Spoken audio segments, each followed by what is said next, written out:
যোৱাবাৰ যেতিয়া মই ৰাজীৱ হৰিয়া ঘৰলৈ গৈছিলোঁ, মই সেই সময়তে এটা কমিটমেণ্ট দি আহিছিলোঁ যে মই তেখেতৰ পৰিবাৰৰ অনুমতি পোৱাৰ পিছত তেখেতৰ স্মৃতিত কিছু উন্নয়নমূলক কামৰ বাবে অনুষ্ঠানৰ বাবে সংসদ এলেকা উন্নয়ন পুঁজিৰ পৰা 10 লাখ টকা মই দিবলৈ এটা সিদ্ধান্ত লৈছিলোঁ।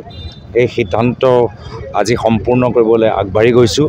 এটা উন্নয়নমূলক অনুষ্ঠানত আজি আধাৰশিলা কৰিবলৈ উপস্থিত হ'বলৈ গৈছোঁ আৰু ভাল লাগিছে যে আজি এই সন্ধিয়াত ভৰি দিয়া সময়তে আমাৰ কংগ্ৰেছৰ কৰ্মীখিনি ওলাই আহিছে আৰু ৰাইজে আমাক যথেষ্ট মৰম কৰিছে। মই সদেশবাসী ৰাইজলৈ ধন্যবাদ জ্ঞাপন কৰিছোঁ। আমি ৰাহুল গান্ধী ডাঙৰীয়া খুব সুন্দৰকৈ দেখালে যে আজি আধুনিক যুগত, আধাৰৰ যুগত, ছফ্টৱেৰৰ যুগত নিৰ্বাচনী আয়োগ এটা সুস্থ ভোটাৰ তালিকা তৈয়াৰ কৰিব নোৱাৰে।